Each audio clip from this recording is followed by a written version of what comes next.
ನನ್ನ ಕಕ್ಷಿದಾರನ ವಿರುದ್ಧ ಸುಳ್ಳು ಪ್ರಕರಣವನ್ನು ದಾಖಲೆ ಮಾಡಿ ದಾಖಲಾತಿ ಸೃಷ್ಟಿ ಮಾಡಿಕೊಂಡಿದ್ದು ನ್ಯಾಯಾಲಯಕ್ಕೆ ಕೂಡ ಮೋಸ ಮಾಡಿದ್ದಂಥ BG ಪ್ರಕಾಶ್ ವಿರುದ್ಧ ಒಂದು ಫಿರ್ಯಾದನ್ನು ದಾಖಲಿಸ್ಕೊಳ್ಳುವಂತೇಳಿ ಮೈಸೂರಿನ ನ್ಯಾಯಾಲಯದ ಆಡಳಿತ ಅಧಿಕಾರಿಯಾದ CEO ಅವರಿಗೆ ನ್ಯಾಯಾಲಯ ನಿರ್ದೇಶನ ನೀಡಿದೆ. ಕೋರ್ಟೇ ಸುಳ್ಳು ದೂರನ್ನು ಕೊಟ್ಟಿದ್ದಾರೆ, ಸುಳ್ಳು ದಾಖಲಾತಿನ ಸೃಷ್ಟಿ ಮಾಡಿಕೊಟ್ಟಿದ್ದಾರೆ ಅನ್ನೋ ಕಾರಣಕ್ಕೆ ಕೋರ್ಟು ಅವರ ವಿರುದ್ಧ ಒಂದು ದೂರನ್ನು ದಾಖಲಿಸ್ಕೊಳ್ಳುತ್ತೆ. ಅದ್ರ ಮೇಲೆ ಆ ದೂರ ದಾಖಲಾತಿಗೆ ಅಥವಾ ಎಂಕ್ವೈರಿ ಆಗುತ್ತೆ. ಆ ಎಂಕ್ವೈರಿನಲ್ಲಿ ಇದೇ BG ಪ್ರಕಾಶ್ ಇನ್ವೆಸ್ಟಿಗೇಷನ್ ಆಫೀಸರ್ ಆದಂಥವರು ಆರೋಪಿ ಸ್ಥಾನದಲ್ಲಿ ನಿಂತಿರ್ತಾರೆ, ಆರೋಪಿಸಿರ್ತಾರೆ. ಅವರು ಅದನ್ನು ಡಿಫೆನ್ಸ್ ಮಾಡಬೇಕು, ಆರೋಪಿಯಾಗಿ ಸರಿ ಮಾಡಿ ತಪ್ಪು ಮಾಡಿದ ಡಿಫೆನ್ಸ್ ಮಾಡಬೇಕು. ನ್ಯಾಯಾಲಯನೇ ಇದಕ್ಕೆ ಸಾಕ್ಷಿದಾರ ಆಗಿರ್ತದೆ.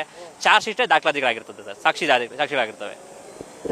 ಈಗ ನಾಳೆಯಿಂದ ಅವರು ಸಸ್ಪೆಂಡ್ ಲೆಕ್ಕನ ಇಲ್ಲ ಹೇಗೆ ಸರ್ ಮುಂದುವರಿತಾರ? ಕಾಕಿ ಬಟ್ಟೆ ನಾಳೆಯಿಂದ ಅಂತಿಲ್ಲ, ಈ ಕ್ಷಣದಿಂದನೇ ಕಾಕೆ ಬಟ್ಟೆ ಹಾಕಲಿಕ್ಕೆ ಅವರು ಅನರ್ಹರು.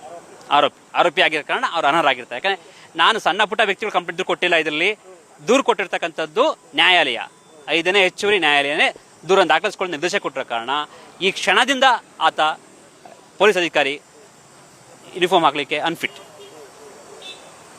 ಅದ್ರ ಜೊತೆಗೆ ನ್ಯಾಯಾಲಯ ಏನು ಮಾಡಿದೆ ಅಂತಂದರೆ ಇವತ್ತು ಅದ್ರ ಜೊತೆಗೆ ಏನು ಈ ಇನ್ವೆಸ್ಟಿಗೇಷನ್ ಭಾಗಿಯಾಗಿರ್ತಕ್ಕಂಥ ಮೊದಲನೇದಾಗಿ ಜಿತೇಂದ್ರ ಕುಮಾರ್, ಯಾರು ಇಂಡಿಯನ್ IPS ಅಧಿಕಾರಿ ಇದ್ದಾರೆ, ಅವರು ಜೊತೆಗೆ ಇನ್ವೆಸ್ಟಿಗೇಷನ್ ಆಫೀಸರ್ ಮಹೇಶ್